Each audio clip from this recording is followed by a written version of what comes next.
ಗಣತ ವರದಿ ಸಚಿವ ಸಂಪುಟ ಸಭೆಯಲ್ಲಿ ಮಂಡನೆಯಾದ ಬಳಿಕ ಏನು ಬಹಿರಂಗ ಆಗಿರುವಂಥದ್ದು. ಈ ವರದಿ ಬಹಿರಂಗದ ಬೆನ್ನಲ್ಲೇ ಕೂಡ ಒಕ್ಕಲಿಗ ಮತ್ತು ಲಿಂಗಾಯತ ಸಮುದಾಯದಿಂದ ಸಾಕಷ್ಟು ಆಕ್ಷೇಪ ವ್ಯಕ್ತಪಡಿಸ್ತಾ ಇರ್ತದ್ದು. ಈ ಬಗ್ಗೆ ಪ್ರಮುಖವಾಗಿ ಒಕ್ಕಲಿಗರ ಸಂಘದಿಂದ ಮಂಗಳವಾರ ಮಹತ್ವದ ಸಭೆಯನ್ನು ಕರೆದಿರುವಂಥದ್ದು, ಇಂದು ಮಹತ್ವದ ಸಭೆಯನ್ನು ಕರೆದಿರುವಂಥದ್ದು. ಈ ಬಗ್ಗೆ ಮಾತಾಡೋಕ್ಕೆ ಒಕ್ಕಲಿಗರ ಸಂಘದ ಅಧ್ಯಕ್ಷ ಕೆಚ್ಚಪ್ಪ ಗೌಡ ನಮ್ಮ ಜೊತೆ ಇರುವಂಥದ್ದು. ಸರ್, ಏನು ಸರ್ ಸಭೆ ಮಹತ್ವ ಪಡ್ಕೊಂಡಿರೋದು, ಏನು ಸಭೆ ಕರೆದಿರುವಂಥದ್ದು? ಇಂಥ ವರದಿಯನ್ನು ಇವತ್ತು ಅನುಷ್ಠಾನಕ್ಕೆ ತಂದು ಮೀಸಲಾತಿಯನ್ನು ಅವ್ರಿಗೆ ಬೇಕಾದವ್ರಿಗೆ ಕೊಟ್ಕೊಂಡು ಪರ್ಸೆಂಟೇಜು ಜಾಸ್ತಿ ಇದೆ ಅವ್ರಿಗೆ ಕೊಡಬೇಕು ಅಂತೇಳಿ ಇವು ಮಾಡಿ ಅವ್ರಿಗೆ ಅನುಕೂಲ ಮಾಡೋ ಉದ್ದೇಶದಿಂದ ಇದು ಮಹತ್ವದ ಒಂದು ಹುನ್ನಾರನೇ ನಡೆದಿದೆ. ಮಂಗಳವಾರ ಮಹತ್ವದ ಸಭೆ ಕರೆದಿರು ಸರ್. ಮಂಗಳವಾರ ನಾನು ಕಾರ್ಯಕಾರಿ ಸಮಿತಿಯ ಸಭೆಯನ್ನು ಕರೆದಿದ್ದೀರಿ. ಕಾರ್ಯಕಾರಿ ಸಮಿತಿಯಲ್ಲಿ ನಾವು 35 ಜನ ಇದ್ದೀರಿ. 35 ಜನನೂ ನಾವು ಚರ್ಚೆ ಮಾಡಿ ಮುಂದಿನ ಏನು ನಮ್ಮ ನಡೆ ಏನು ಮಾಡಬೇಕು, ಇದಕ್ಕೆ ಯಾವ ರೀತಿ ನಾವು ಸ್ವಾಮೀಜಿಗಳಿದ್ದಾರೆ, ನಮ್ಮ ಮಠದ ಸ್ವಾಮೀಜಿಗಳಿಗೂ ಕೂಡ 3 ಜನ ಸ್ವಾಮೀಜಿಗಳು ಕೂಡ ಇದ್ದಾರೆ, ನಮ್ಮ ಮಂತ್ರಿಗಳಿದ್ದಾರೆ, ನಮ್ಮ ಶಾಸಕರು ಇದ್ದಾರೆ, ಪ್ರತಿಪಕ್ಷ ನಾಯಕರುಗಳಾದ ಎಲ್ಲ ಕುಮಾರಸ್ವಾಮಿಯವರು ಇರ್ಬೋದು, ಎಲ್ಲರೂ ಕೂಡ ಭೇಟಿ ಮಾಡಿ ಇದಕ್ಕೆ ಏನಾದರೂ ಒಂದು ತೀರ್ಮಾನ ತೊಗೊಳ್ಬೇಕು. ಇದು ಯಾವುದೇ ಕಾರಣಕ್ಕೂ ಆಗಬಾರ್ದು. ಮತ್ತೆ ಬೇಕಾದರೆ ಈಗ ಜಾತಿ ಗಣತಿ ಈಗ ತರಲಿ. ಸಮುದಾಯದಿಂದ ಒಂದಷ್ಟು ಆತಂಕ ಆಗಿರುವಂಥದ್ದು. ಈ ಮೂಲಕ ನೀವು ಸಂಘದ ಅಧ್ಯಕ್ಷರಾಗಿ ಮತ್ತು ಸಮುದಾಯದ ಒಂದು ಮುಖಂಡರಾಗಿ ನಿಮ್ಮ ಮೇಲೆ ಜವಾಬ್ದಾರಿ ಅಂತ ಹಿನ್ನೆಲೆಯಲ್ಲಿ ಸಮುದಾಯದ ಜನತೆಗೆ ಏನಂತ ನೀವು ಸಂದೇಶ ಕೊಡ್ತೀರಾ? ಸಮುದಾಯದ ಜನತೆಗೆ ಯಾವುದೇ ರೀತಿ ಎಲ್ಲ ನಮ್ಮ ಜನಾಂಗದ ಜನತೆ ನಮ್ಮ ಎಲ್ಲರೂ ನಾವು ಒಂದೇ ಒಕ್ಕಲಿಗರು ಒಗ್ಗಟ್ಟಾಗಿದ್ದೀರಿ ಅನ್ನೋದನ್ನು ತೋರಿಸೋದಕ್ಕೆ ಎಲ್ಲರೂ ತಯಾರಾಗಿದ್ದಾರೆ. ಆದರೆ ನಾವೇ ಇನ್ನೂ ಅವ್ರಿಗೆ ಅವಕಾಶ ಮಾಡಿಕೊಟ್ಟಿಲ್ಲ. ತಾಳಿ ಅಂತ ನಾವು ಹೇಳ್ತಾ ಇದ್ದೀರಿ. ನಮ್ಮ ಸಮುದಾಯದವರು ನಾವೊಂದು ಕೂಗು ಹಾಕಿದರೆ ಇಡೀ ಜನಸಂಖ್ಯೆ ನಮ್ಮ ಜನಾಂಗ ಎಲ್ಲೆಲ್ಲಿದ್ದಾರೋ ಎಲ್ಲರೂ ಎದ್ದು ಆಚೆ ಬಂದು ಇದಕ್ಕೆ ಹೋರಾಟ ಮಾಡೋಕ್ಕೆ ನಮ್ಮ ದಕ್ಷಿಣ ಕನ್ನಡದವ ಸಾಧಾರಣವಾಗಿ ನಮ್ಮಲ್ಲಿ ಒಂದು ಡಿಮಾಂಡ್ ಇರುತ್ತೆ. ನೀವು ಯಾವುದಾದ್ರೂ ಜಾತಿ ಗಣತಿ ಅಂತ ಬಂದಾಗ ಓಕೆ, ಬಂಟುಗಿಂತ ಅದೆಲ್ಲ ಬೇರೆ ವಿಚಾರ. ಮಾತೃಭಾಷೆ ಯಾವುದು ಅಂತ ಹೇಳುವಾಗ ತುಳು ಅಂತ ಬರೆಯಿರಿ ಅಂತ ಬರುತ್ತೆ. ಈಗ ಅಲ್ಲಿ ತುಳುನಾಡು ಅದರ ಬಗ್ಗೆ ತುಂಬ ಜಾಗೃತಿ ಮೂಡಿಸ್ತಾ ಇದೆ. ಆಯಿತಾ? ಈಗ ಖಂಡಿತವಾಗ್ಲೂ ನಮಗೆ ನಾನು ರವಿ ಬೆಳಗೆರೆ ಹತ್ರ ಕೇಳ್ತಾ ಇದ್ದೆ. ಈಗ ರವಿ ಬೆಳಗೆರೆಯದ್ದು ಭಾಷೆ ಕೂಡ ಅವರು ತೆಲುಗು ಹೌದು. ನಾನು ಕೇಳ್ತಾ ಇದ್ದೆ ಅವ್ರ ಹತ್ರ, ನಾವೇನು ಬರಿಬೇಕು ಸರ್, ಈಗ ನನಗೆ ತುಳು ಇದೆಯಲ್ಲ ಅಂತ. ಅದಕ್ಕೆ ಅವರೊಂದು ಶೆಟ್ರೆ, ಈಗ ನೀವು ತುಳು ಆದರೆ ತುಳು ಮಾತೃಭಾಷೆ, ನಿಮಗೆ ಕನ್ನಡ ತಾಯಿ ಭಾಷೆ, ಓಕೆ, ನನಗೆ ತೆಲುಗು ಮಾತೃಭಾಷೆ, ಕನ್ನಡ ತಾಯಿ ಭಾಷೆ ಅಂತ. ಅಂದರೆ ಈ ಸಂದಿಗ್ಧತೆ ನಮ್ಮಂಥವ್ರಿಗೆ ಉಂಟಾಗುತ್ತೆ. ಈಗ ಉಳಿದವ್ರಿಗೆ ಏನು ಸಮಸ್ಯೆ ಆಗೋದಿಲ್ಲ, ಕನ್ನಡವೇ ಇದ್ದವರಿಗೆ. ಆದರೆ ನಮ್ಮ ಕನ್ನಡ ಉಸಿರು ಎಲ್ಲೋ ಇದ್ದಿರುವಂಥದ್ದು.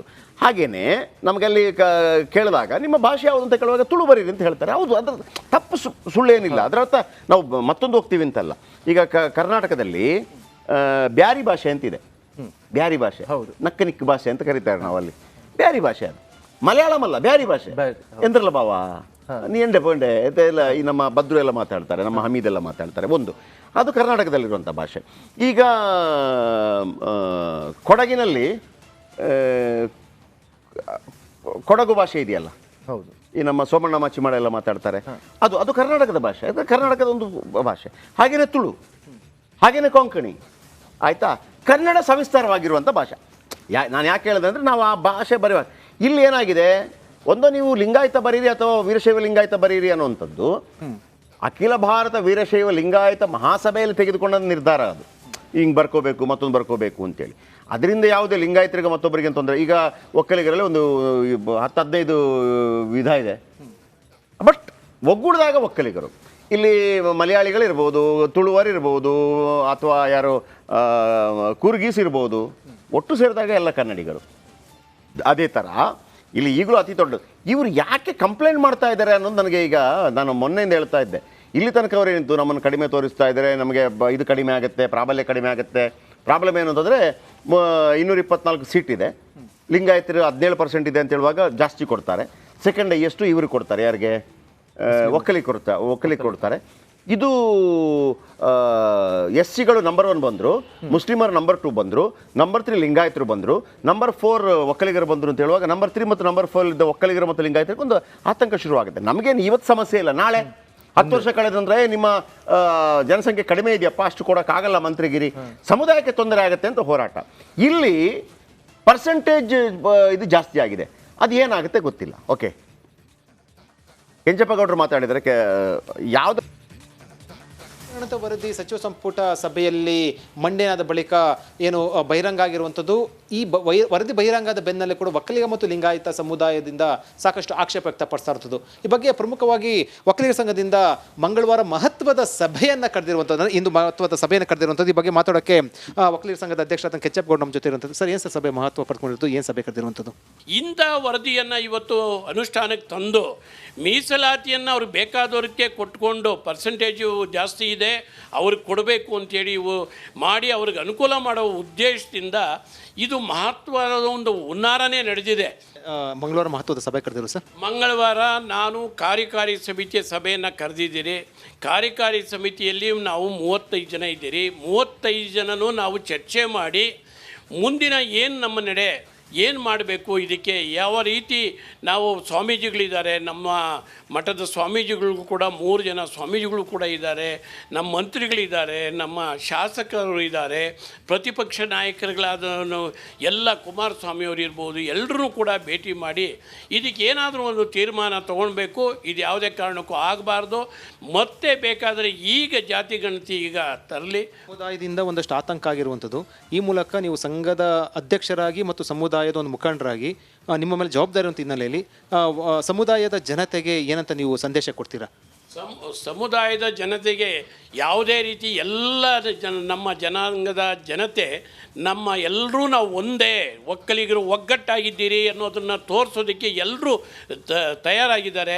ಆದರೆ ನಾವೇ ಇನ್ನೂ ಅವ್ರಿಗೆ ಅವಕಾಶ ಮಾಡಿಕೊಟ್ಟಿಲ್ಲ. ತಾಳಿ ಅಂತ ನಾವು ಹೇಳ್ತಾ ಇದ್ದೀರಿ. ನಮ್ಮ ಸಮುದಾಯದವರು ನಾವೊಂದು ಕೂಗು ಹಾಕಿದರೆ ಇಡೀ ಜನಸಂಖ್ಯೆ ನಮ್ಮ ಜನಾಂಗ ಎಲ್ಲೆಲ್ಲಿದ್ದಾರೋ ಎಲ್ಲರೂ ಎದ್ದು ಆಚೆ ಬಂದು ಇದಕ್ಕೆ ಹೋರಾಟ ಮಾಡೋಕ್ಕೆ ನಮ್ಮ ದಕ್ಷಿಣ ಕನ್ನಡದವ ಸಾಧಾರಣವಾಗಿ ನಮ್ಮಲ್ಲಿ ಒಂದು ಡಿಮಾಂಡ್ ಇರುತ್ತೆ. ನೀವು ಯಾವುದಾದ್ರೂ ಜಾತಿ ಗಣತಿ ಅಂತ ಬಂದಾಗ ಓಕೆ, ಬಂಟುಗಿಂತ ಅದೆಲ್ಲ ಬೇರೆ ವಿಚಾರ. ಮಾತೃಭಾಷೆ ಯಾವುದು ಅಂತ ಹೇಳುವಾಗ ತುಳು ಅಂತ ಬರೆಯಿರಿ ಅಂತ ಬರುತ್ತೆ. ಈಗ ಅಲ್ಲಿ ತುಳುನಾಡು ಅದರ ಬಗ್ಗೆ ತುಂಬ ಜಾಗೃತಿ ಮೂಡಿಸ್ತಾ ಇದೆ. ಆಯಿತಾ? ಈಗ ಖಂಡಿತವಾಗ್ಲೂ ನಮಗೆ ನಾನು ರವಿ ಬೆಳಗೆರೆ ಹತ್ರ ಕೇಳ್ತಾ ಇದ್ದೆ. ಈಗ ರವಿ ಬೆಳಗೆರೆಯದ್ದು ಭಾಷೆ ಕೂಡ ಅವರು ತೆಲುಗು ಹೌದು. ನಾನು ಕೇಳ್ತಾ ಇದ್ದೆ ಅವ್ರ ಹತ್ರ, ನಾವೇನು ಬರಿಬೇಕು ಸರ್, ಈಗ ನನಗೆ ತುಳು ಇದೆಯಲ್ಲ ಅಂತ.